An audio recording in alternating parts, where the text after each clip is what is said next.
अगर आप ऋग्वेद के बारे में जान लेते हो फिर आपको और किसी वेद को पढ़ने की ज़रूरत नहीं है। ऐसा मैं नहीं कह रहा हूँ, ऐसा कहते हैं हमारे विद्वान, क्योंकि ऋग्वेद सबसे प्राचीन ग्रंथ है और ऋग्वेद से ही अन्य तीनों वेदों की रचना हुई है। अगर आप एक सनातनी हो तो आपको वेदों के बारे में पता होना चाहिए और वेदों में ऋग्वेद के बारे में तो पता होना ही चाहिए। और अगर आपको ऋग्वेद के बारे में नहीं पता तो ये वीडियो देखना आपके लिए बहुत ज़्यादा जरूरी है। ऋग्वेद, यजुर्वेद, सामवेद और अथर्ववेद में से ऋग्वेद पद्यात्मक ग्रंथ है, यजुर्वेद गद्यात्मक और सामवेद गीतात्मक ग्रंथ है। हमारे ऋग्वेद को दुनिया का प्रथम ग्रंथ और धर्म ग्रंथ माना जाता है। यूनेस्को ने ऋग्वेद की 1800 से 1500 ईस्वी पूर्व की लगभग 30 पांडुलिपियों को सांस्कृतिक धरोहर की सूची में शामिल कर रखा है। ऋग्वेद की रचना सप्त सिंधु प्रदेश में हुई थी, लेकिन ये है कहाँ? इसे सप्त सिंधु भी कहा जाता है, जो कि आर्यों का प्रारंभिक निवास स्थान था। मान्यताओं के अनुसार सप्त सिंधु भारत का उत्तर पश्चिमी भाग था और यह आर्यों का प्रारंभिक स्थल और प्रारंभिक देश था। इस वेद में ब्रह्मांड की रचना, आर्यों के विषय में, देवों की स्थिति के विषय में, उनके स्थान, भूगोल आदि का वर्णन मिलता है। इसमें जल चिकित्सा, वायु चिकित्सा, सौर चिकित्सा, मानस चिकित्सा, हवन द्वारा चिकित्सा आदि का भी जानकारी मिलता है। और इसी ऋग्वेद में च्यवन ऋषि को पुनः युवा करने की भी कथा मिलती है। ऋग्वेद में कुल 10 मंडल हैं, यानी कि 10 अध्याय हैं, जिसमें कुल 1028 सूक्त हैं और इन सूक्तों में लगभग 11,000 के आसपास मंत्र हैं। ऋग्वेद के प्रथम और अंतिम मंडल यानी कि प्रथम और अंतिम अध्याय समान रूप से बड़े हैं और इन दोनों में 191 सूक्त हैं। दूसरे से 7वें मंडल तक का भाग ऋग्वेद का प्रमुख भाग माना जाता है। महामृत्युंजय मंत्र, जो दुनिया का सबसे प्रभावशाली मंत्र है,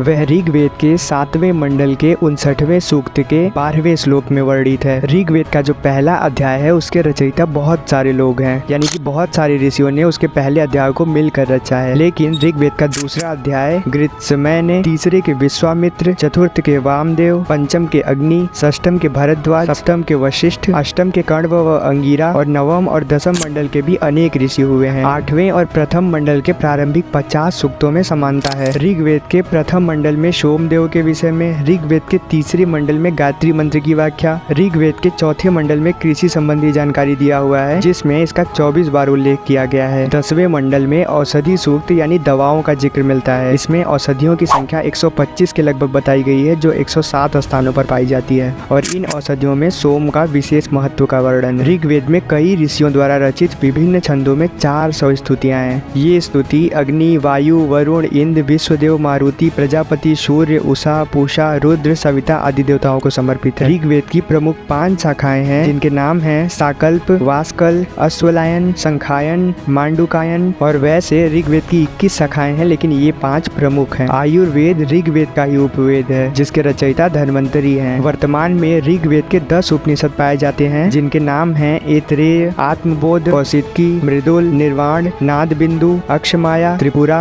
पाहवरुका और सौभाग्य लक्ष्मी। ऋग्वेद में 33 प्रकार के देवी देवताओं का उल्लेख है, ना कि 33 करोड़। ऋग्वेद में ब्राह्मण ग्रंथों की रचना 13 है, जिसमें ऋग्वेद के 2 ब्राह्मण ग्रंथ हैं। पहला ऐतरेय ब्राह्मण और दूसरा कौशिकी ब्राह्मण। इसमें इंद्र को सर्वमान्य तथा सबसे शक्तिशाली देवता माना गया है। इंद्र की स्तुति में ऋग्वेद में 240 ऋक्षाएं हैं। ऋग्वेद के नासदीय सूत्र में निर्गुण ब्रह्म का वर्णन है। इस वेद में लगभग 24 नदियों का उल्लेख है, जिसमें सबसे महत्वपूर्ण सिंधु नदी का वर्णन मिलता है। ऋग्वेद में सबसे पवित्र नदी सरस्वती नदी को माना गया है, जिसका जिक्र ऋग्वेद में कई बार हुआ है। इसमें गंगा का प्रयोग 1 बार तथा यमुना का प्रयोग 3 बार हुआ है।